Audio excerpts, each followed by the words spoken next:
आज की इस वीडियो में हम बात करने वाले हैं कि काव्य हेतु को लेकर के पाश्चात्य काव्य शास्त्र में उनके जो विचारक हैं उन्होंने क्या क्या कहा है इसके बारे में। आज की इस वीडियो में हम जो जानने वाले हैं काव्य हेतु यानी कि कविताएं जो हम लोग करते हैं उसका कारण क्या है, तो इसके ऊपर आज हम जानेंगे। तो वीडियो को शुरू करने से पहले थोड़ा सा इंट्रोडक्शन दे देता हूँ कि कविता क्या है। कि काव्य जो होता है एक विशेष प्रकार की अभिव्यक्ति होती है। जैसे नॉर्मली मैं आपसे बात कर रहा हूँ, कविता ऐसी नहीं होती। कविता एक विशेष प्रकार की अभिव्यक्ति है जहाँ पर विशेष शब्द होते हैं और कल्पना का सहारा लिया जाता है।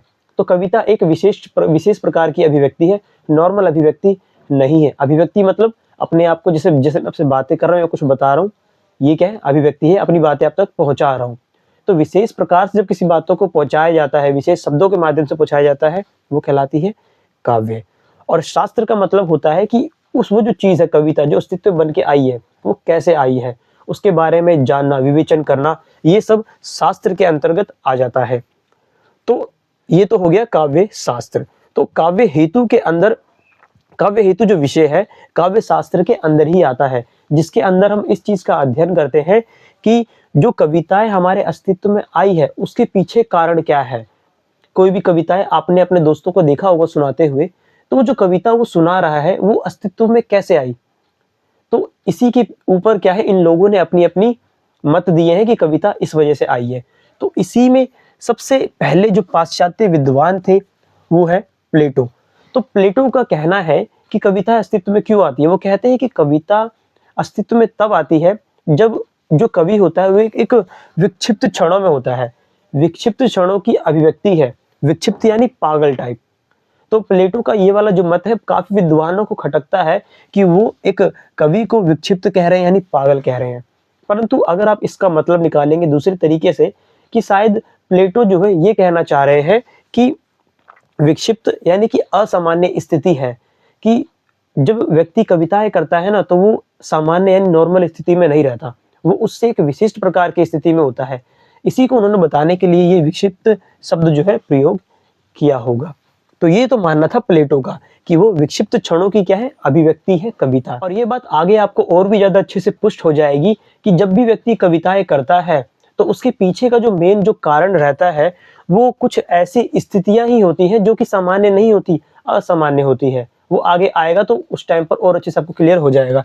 दूसरे जो व्यक्ति हैं अरस्तु, अरस्तु का कहना है कि व्यक्ति कविताएं करता है अनुकरण की वजह से। अरस्तु कहते हैं व्यक्ति का ये बचपन से ही क्या है, एक तरीके से उसकी प्रवृत्ति रहती है अनुकरण की, सौंदर्य के प्रति उसका अनुकरण, और जो चीजें उसे पसंद आती है उन सब चीजों का अनुकरण। अनुकरण भी एक वजह है जिस वजह से कविता क्या है अस्तित्व में आती है। वो अनुकरण में एक चीज और वो शामिल कर देते हैं जो कि है नई सृजना। ये इस नई वाली बात हमने भारतीय काव्य शास्त्र में भी करी थी कि चीजें वही हैं, उसका अनुकरण करा और उसको पुनः सृजन कर दिया। जो चीज वहां थी उसको एक नए अर्थों में हमने ढाल दिया। ये भी क्या है, अनुकरण के अंदर ही आता है। अनुकरण मतलब डायरेक्ट वैसा अनुकरण नहीं, उसको एक नई प्रकार की अभिव्यक्ति भी प्रदान करती है। तो ये भी अनुकरण के अंदर ही आता है। आपने देखा होगा कि कई लोग अनुकरण, इसको एक दूसरे पर्सपेक्टिव से भी हम समझ सकते हैं कि कभी कुछ लोगों को अच्छी कविताएं करते हुए देख करके लोग क्या है अनुकरण करने लगते हैं, उसका भी एक पक्ष ये है। पर यहाँ पर जिस बात को बताना चाह रहे हैं वो ये वाली नहीं है जो मैंने आपको बताया। यहाँ पर ये वाली है कि कोई चीज उसे जो बहुत ज्यादा अच्छी लग गई है, प्राकृतिक सौंदर्य और भी इस प्रकार की चीजें, तो उस चीजों को अभिव्यक्त करने के लिए व्यक्ति क्या है कविताएं करता है और उसको नए अर्थों में ढालता है। ये वाली बात अरस्तु अपने अनुकरण सिद्धांत के अंदर कह रहे हैं। और जो इससे पहले वाला मैंने आपको बताया था वो मैंने बताया ऐसे ही। तो उस तरीके से भी आप इस अनुकरण को समझ सकते हैं। अनुकरण मतलब वही होता है दूसरे को देख करके उस तरीके से करने की कोशिश करना या उसमें कुछ नया निकालना। अब तीसरी चीज जो आते हैं हॉरेंस। तो आप देख पा रहे होंगे मैंने यहाँ पर स्टार लगा दिए हैं। तो ये जो पांच, ये जो तीन चार, ये पांच मैंने लगाए हैं, ये जो मोस्ट इंपॉर्टेंट है। आप सारा अगर भूल जाइए, पांच भी अगर लिख देंगी तो ये बहुत ज्यादा महत्वपूर्ण है, ये याद रखने वाली चीज है। स्पेशली अगर आप एमए कर रहे हैं तो भारतीय काव्य शास्त्र प्लस ये पांच आप लिखेंगे अपने एग्जाम में तो चल जाएगा।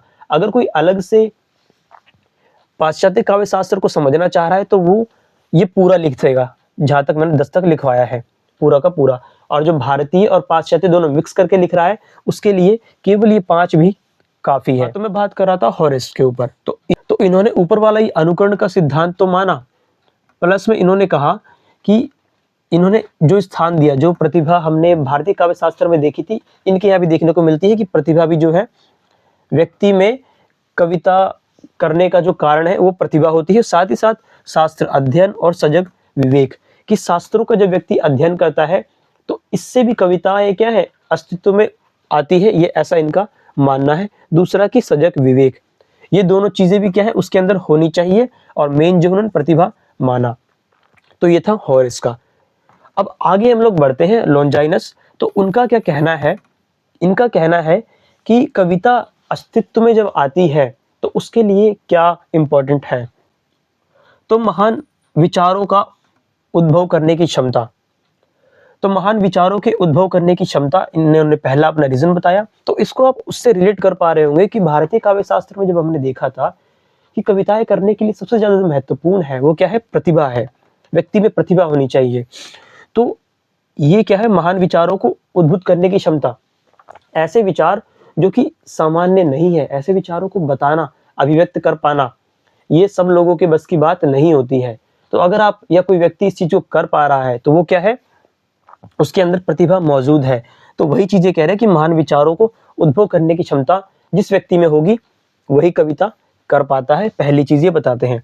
आगे ये बताते हैं कि प्रबल अंतःप्रेरित भावना, कि जो भावनाएं जो मन में आती है ना कविताएं करते वक्त, तो प्रबल होनी चाहिए और अंतःप्रेरित होनी चाहिए, खुद अंदर से आनी चाहिए, प्रेरित होनी चाहिए, कोई कृत्रिम नहीं होना चाहिए कि केवल लिखने के लिए लिख रहे हैं। भावनाएं प्रबल हो और अंतःप्रेरित, यानी खुद वो भावना आई हो कि मुझे ये चीज अब अभिव्यक्त करनी है, ये चीज बतानी है, तभी जाकर के कविता होती है। अब आगे ये बोलते हैं कि समुचित अलंकार योजना होनी चाहिए, कि जो भी हम चीजें लिखे कविताओं को वो समुचित अलंकार योजना, अलंकारों का जब हम कविता में प्रयोग करते हैं तो कविता को और ज्यादा निखार देता है, उसको और ज्यादा सौंदर्य प्रदान कर देता है, वो और ज्यादा अच्छी और अट्रैक्टिव लगने लगती है।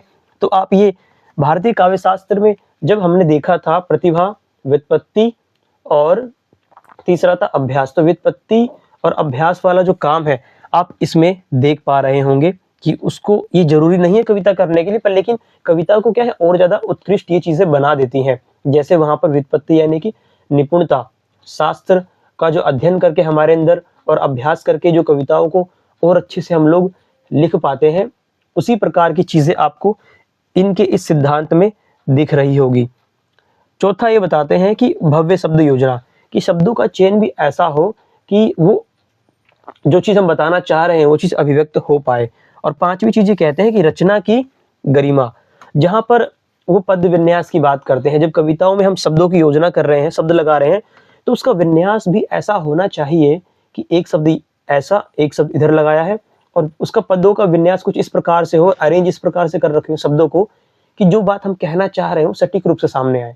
और इसी के अंदर एक और बात निहित है कि उपरोक्त जो चार चीजें हमने जानी, उन चारों को अच्छे से सम्मिलित करना, ये भी इस पांचवें वाले पॉइंट के अंदर ही आता है। तो लॉन्जाइनस का ये पूरा एक सिद्धांत जिसे बहुत अच्छे से समझने की जरूरत है, मैंने आपको बहुत शॉर्ट में यहाँ पर बता दिया है। अब आगे चलते हैं। तो ये चीज क्या है, भारतीय काव्य शास्त्र से मिलती जुलती आपको मिल रही होगी, यहाँ पर भी वही चीज है। अब हम अगले विचारक की ओर बढ़ते हैं जो कि है वर्ड्सवर्थ। तो वर्ड्सवर्थ कहते हैं कि जो कविता अस्तित्व में आती है वो कब आती है, जब व्यक्ति जो है शांति के क्षणों में चुपचाप बैठा रहता है। तो इस शांति के क्षण में जब वो बैठा रहता है तब क्या है, उन अपने जो घटित घटनाएं हैं उनको याद करता है, और स्मरण करने के बाद कविताएं क्या है वो अस्तित्व में आ जाती है। तो वर्ड्सवर्थ का कहना है कि शांति के क्षणों में स्मरण के माध्यम से ये क्या है, कविताएं जो अस्तित्व में आती है। तो वर्ड्सवर्थ के अनुसार यही क्या है, उनका काव्य हेतु है। और कॉलरिज इधर दूसरी चीज कहते हैं कि प्रतिभा संपन्न जो कवि होता है वो अपने स्वत्व यानी खुद से, अपने निजी तत्व से अलग होता है, अपने से ज्यादा वो लगाव इतना नहीं रखता।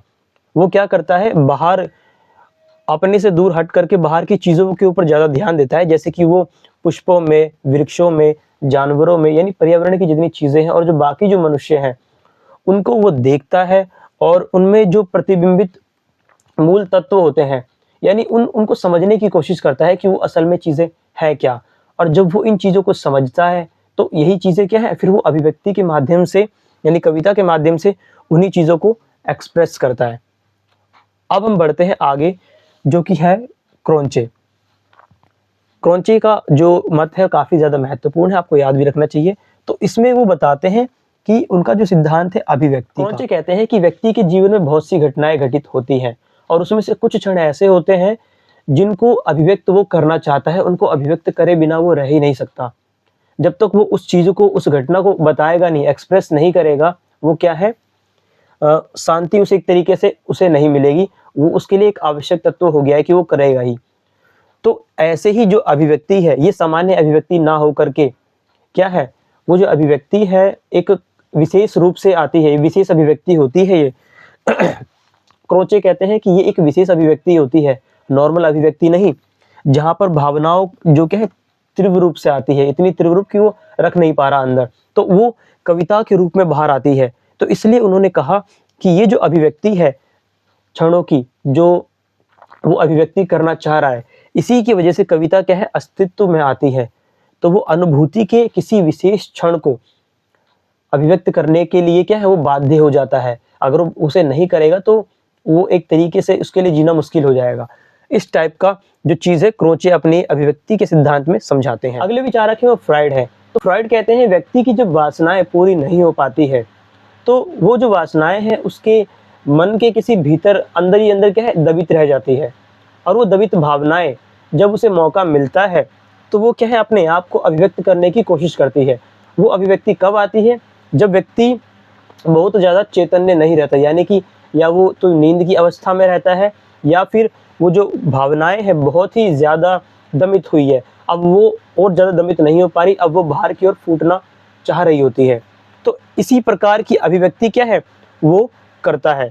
तो ये जो अभिव्यक्ति सपनों के रूप में भी आती है, और यही जो अभिव्यक्ति है कविताओं के माध्यम से भी हमारे लोगों के समक्ष प्रस्तुत होती है। तो ये फ्राइड का कहना है कि दबित काम इच्छाओं की वजह से क्या है कविता अस्तित्व में आती है। अगले जो है एडलर है, जो कि फ्राइड के ही शिष्य हैं। तो उन्होंने इन्हीं की बात को थोड़ा सा आगे बढ़ाते हुए कहा है कि मानव की चिरंतनहीनता की भावना, कि व्यक्ति को जो चीज़ें नहीं मिल पाती है अपने जीवन में, उन्हीं चीज़ों की पूर्ति के लिए, उन्हीं चीज़ों की प्राप्ति वो क्या है कविताओं के माध्यम से करता है। जैसे किसी प्रेमी को उसकी प्रेमिकाएं नहीं मिली, तो उन जीवन के उन क्षणों को, या तो यथा स्थिति को, या फिर जैसी स्थिति वो चाहता था, उन दोनों को क्या है अभिव्यक्ति वो करता है, किनके माध्यम से, कविताओं के माध्यम से। तो कविताओं के अस्तित्व में आने का जो कारण है एडलर बताते हैं कि मानव की वह इच्छाएं हैं जो जीवन में पूरी नहीं हो पाई है, उन्हीं की पूर्ति के लिए वो कविताएं करता है। अगला है युंग। तो युंग कहते हैं कि जीवन इच्छा को वो कविता करने का कारण मानते हैं, कि कविताएं जो अस्तित्व में आती है वो इसलिए आती है कि व्यक्ति क्या है जीवित दिखना चाहता है, वो कि अगर वो अपने आप को अभिव्यक्त नहीं करेगा, अपने आप अभिव्यक्ति नहीं करेगा, तो वो जीवित है या नहीं है इसके बारे में उसे पता नहीं चलेगा। आपने कई बार देखा होगा कि जब कई बार किसी लोगों को अपने एग्जिस्टेंस पर सवाल उठने लगता है कि मैं हूँ या नहीं हूँ, तो अपने आप को दिखाने के लिए कि मैं भी हूँ, वो कुछ क्रियाएं करता है, चाहे फिर वो उटपटांग हरकतें करने लग जाए, कुछ भी करे, मतलब वो कुछ भी ऐसा करेगा जिससे क्या है उसे अटेंशन लोगों की तरफ से मिले। और अटेंशन कब मिलती है, जब व्यक्ति कोई क्रिया करता है। यही कहते हैं कि व्यक्ति अपने आप को अभिव्यक्त करने के लिए कविताएं करता है, और वो अभिव्यक्ति क्यों कर रहा है, ताकि वो जीवित दिख सके। ये था युंग का मानना। तो ये तीनों तो है मनोविश्लेषणवादी। मैंने आपको कुछ काव्य शास्त्र के विचारक बताए, कुछ इसमें से दार्शनिक है, और सबसे लास्ट में अब जिन्हें समझने वाले हैं वो डॉक्टर नगेंद्र जी का जो स्थान है भारतीय जो काव्य शास्त्र के हमने आचार्य को जाना उसके बहुत ही बाद में आता है। तो इनका क्या कहना है इस काव्य हेतु के बारे में, वो कुछ इस पाश्चात्य काव्य शास्त्र से मिलता जुलता ही है। वो कहते हैं आत्म अभिव्यक्ति ही काव्य की प्रेरणा है, कि यानी व्यक्ति जो भी अपने अंदर वो महसूस करता है, जो भी वो चीज़ें समझ रहा है, और उसी की अभिव्यक्ति क्या है, उसी को अभिव्यक्त करने की प्रेरणा काव्य का हेतु है, इसीलिए करता है अपने आप को अभिव्यक्त करने के लिए। इसी को और अच्छे से बताने के लिए वो कहते हैं कि आत्मा या अनात्मा, अनात्मा यानी भौतिक, इन दोनों के बीच का जो संघर्ष है, यानी कि उसके मन में जो चीज़ें चल रही हैं और जो चीज़ें बाहर जगत में चल रही है, जिसे उन्होंने अनात्मा कहा है, भौतिक कहा है, इन दोनों के बीच में जो संघर्ष होता है, इसी की अभिव्यक्ति को वो कहते हैं काव्य का हेतु है। और अंत में वो बताते हैं कि जो आत्मा का जो निर्माण होता है, यानी जो व्यक्ति खुद जो बना है, उसका जो निर्माण है वो काम वृत्ति की वजह से हुई है। तो ये कहना था डॉक्टर नगेंद्र का। कुल मिलाकर के अगर मैं आपको पूरा समराइज करूं कि पाश्चात्य काव्य शास्त्र वालों ने काव्य हेतु जो मूल रूप से किसे माना है, वो अभिव्यक्ति को ही माना है कि व्यक्ति कोई चीज़ें महसूस करता है अपने अंदर, कोई घटना है या कोई चीज़ है जो बाहर के दृश्यों को देख करके और खुद जो वो चीज़ें महसूस करता है, उसके बाद जो चीज़ तो समझ में आती है वो उन चीज़ों को एक्सप्रेस करना चाहता है, अभिव्यक्ति देना चाहता है। तो काव्य करने का यही सबसे महत्वपूर्ण उन लोगों ने कारण माना है, वो है अभिव्यक्ति। अपने जो उन्होंने महसूस किया है वो अभिव्यक्ति ही क्या है, काव्य का हेतु। तो ये थे पाश्चात्य काव्य शास्त्र के अनुसार काव्य हेतु। तो आशा करता हूँ आप लोगों को समझ में आ गया होगा। महत्वपूर्ण जो है प्लेटो, अरस्तु, लॉन्जाइनस, क्रोचे, फ्रॉइड, ये तीनों भी आप जोड़ सकते हैं और नगेंद्र भी इसमें इंपॉर्टेंट है ही। तो अगर वीडियो आपको अच्छी लगी, वीडियो को लाइक कर दीजिए, चैनल पर नए तो सब्सक्राइब कर लो। इसी तरीके की बेहतरीन वीडियोस मैं आप लोगों के लिए बनाता रहता हूँ। कोई कमेंट, कोई सवाल या कोई अगली वीडियो किसी चीज़ पे चाहिए हो, नीचे कमेंट बॉक्स खुला है आप लोगों के लिए हमेशा। मुझसे कोई भी बात करनी हो आप वहाँ पर लिख सकते हैं। मैं मिलता हूँ आपको नेक्स्ट वीडियो में, जहाँ पर हम बात करेंगे काव्य प्रयोजन के बारे में।